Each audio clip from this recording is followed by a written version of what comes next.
What's going on, everyone? My name's Jason, and much like you, I live in beautiful Japan and kind of suffer from the same thing I think a lot of you do, wanting to be able to watch US television on Hulu or Netflix or Disney Plus relatively easily. Now, the only real way to do it is a VPN, and unless you have a service like GLBB that gives you one, you're going to want to use some sort of software-based VPN like I do. And I prefer to use ExpressVPN and private internet access because they've done a lot of great things for me and fit my needs pretty well.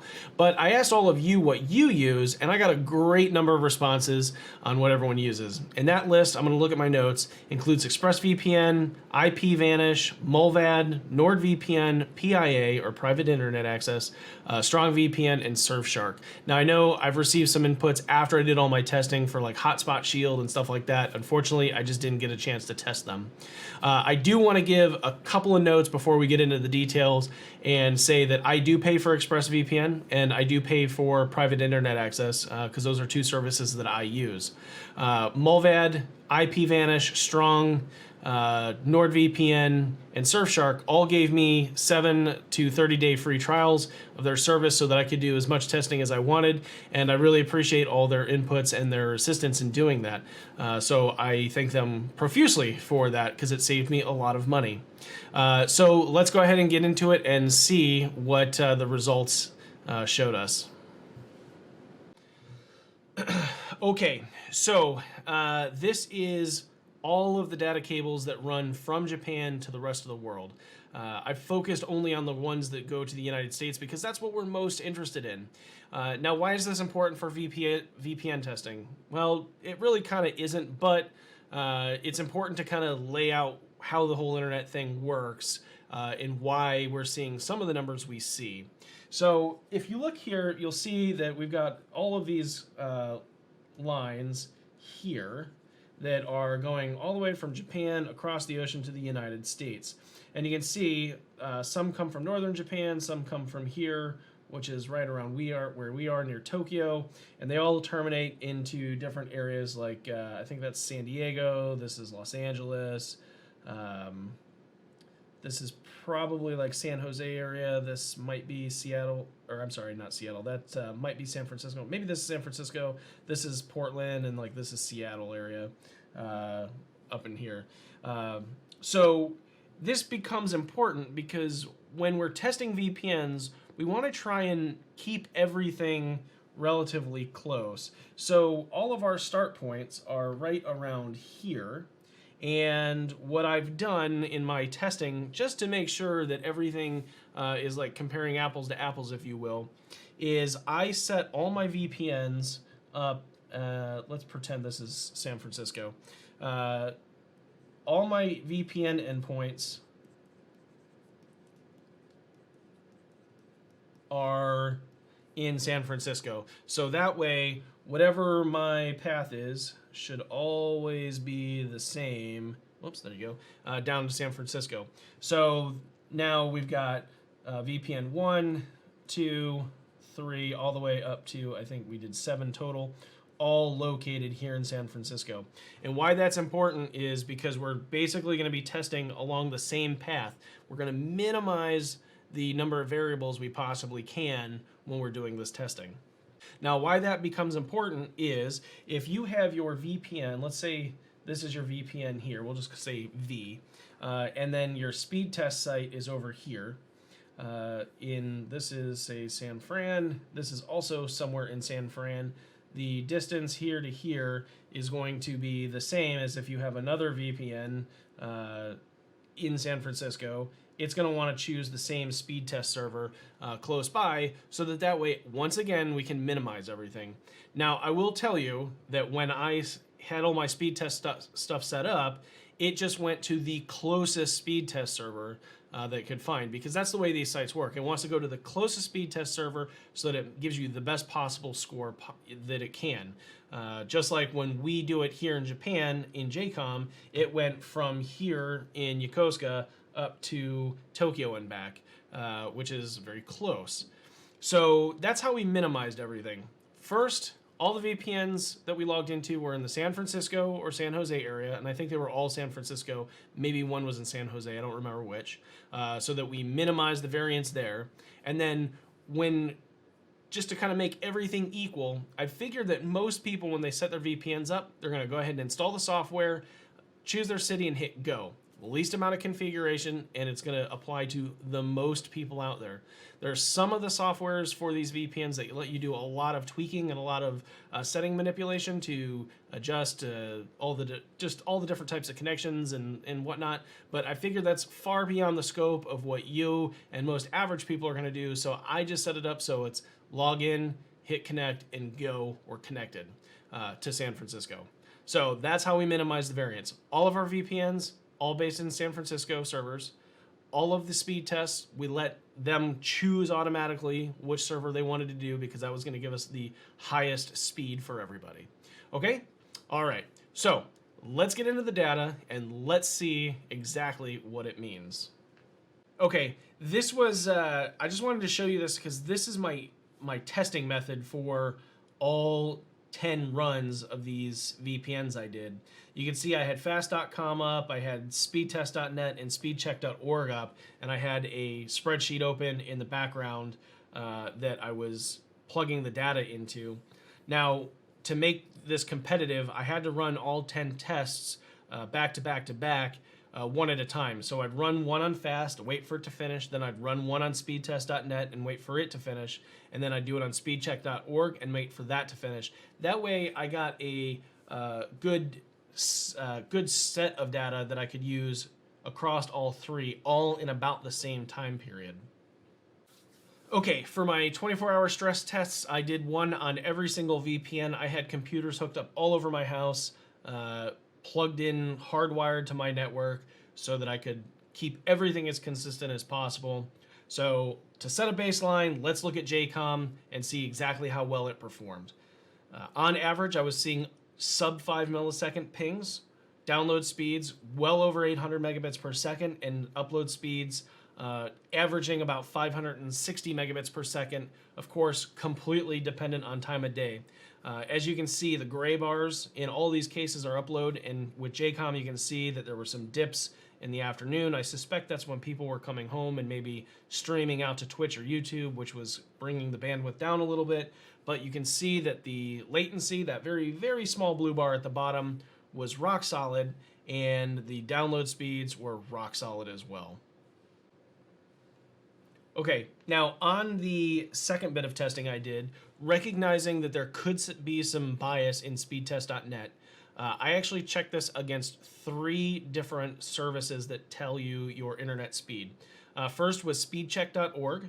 The second was fast.com, and that's something that Netflix puts out there.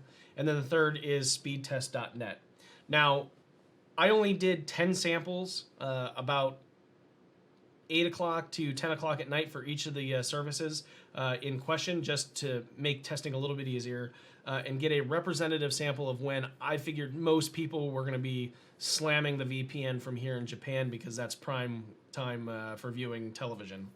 And as you can see that, speedcheck.org, I had about a 28 millisecond latency. Fast.com, it was 5, and speedtest.net, it was 5.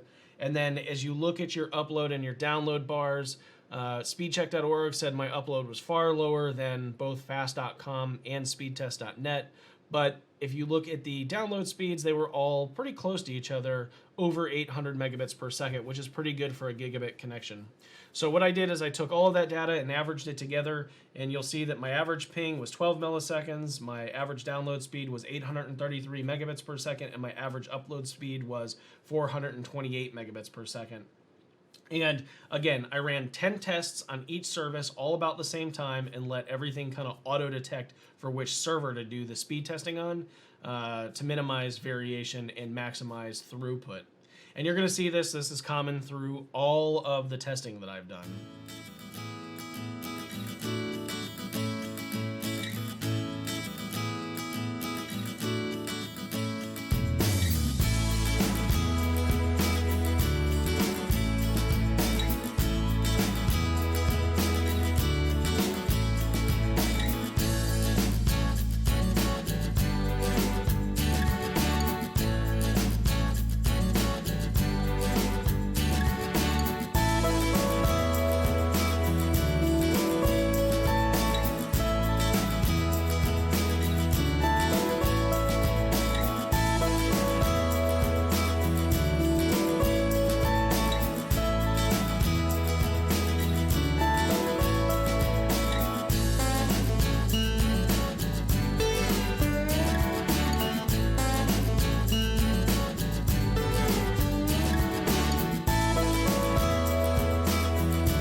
Okay, I hope you found that interesting, and it helps you decide which VPN is going to be right for you.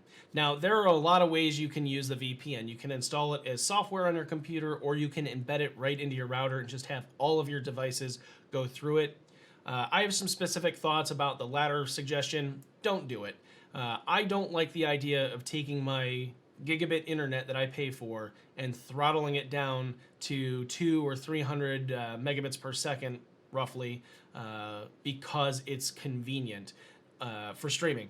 That doesn't make a lot of sense because there's a lot more that we do on the internet that you don't really realize that you want those speeds. And if you're going to cut your internet speed down by a third in some cases, do you really want to share that 1/3 speed with everybody in your home trying to do things on the internet?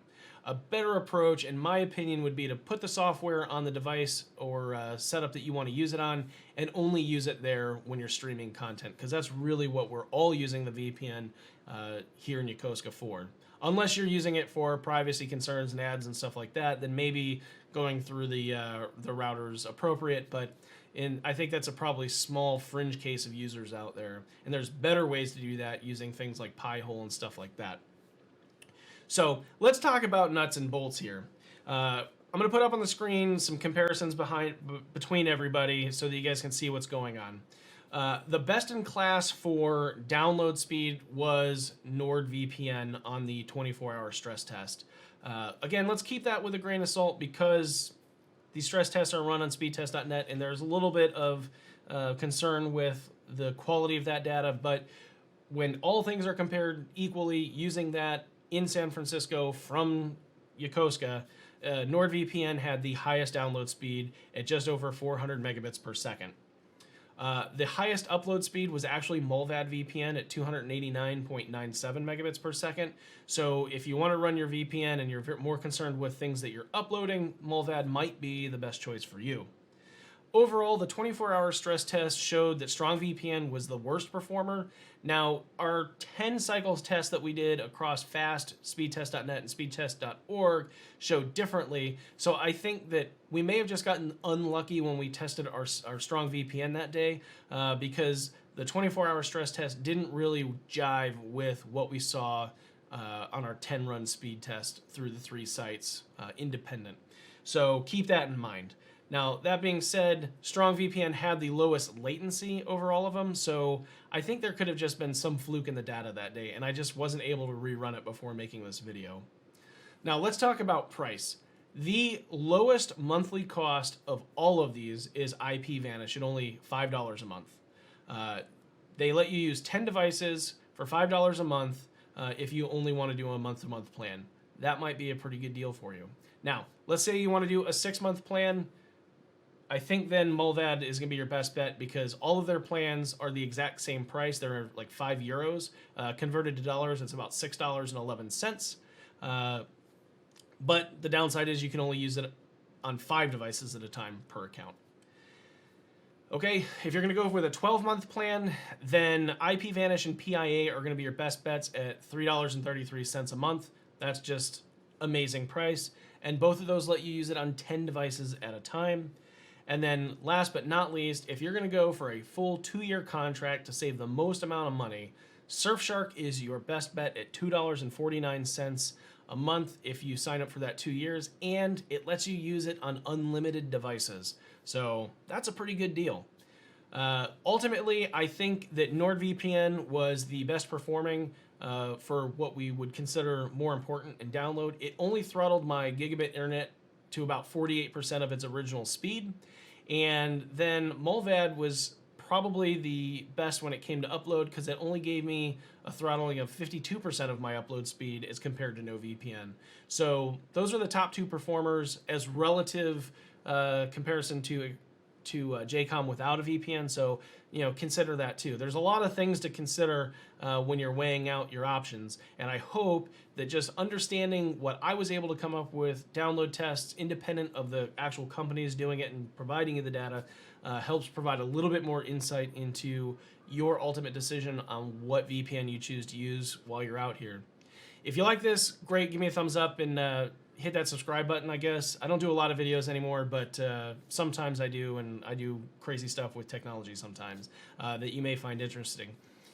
If you have any questions, please post comments down below, or if you see this video on a Facebook page, pop a question there. I'm happy to tell everyone and share everyone the data that I got while I was doing this, and provide some suggestions on what you can do to test your internet out, as well as to test the quality of your VPN service as well. Because there's a lot of tools out there, and I just use the most basic that everyone has access to make the testing easier for myself.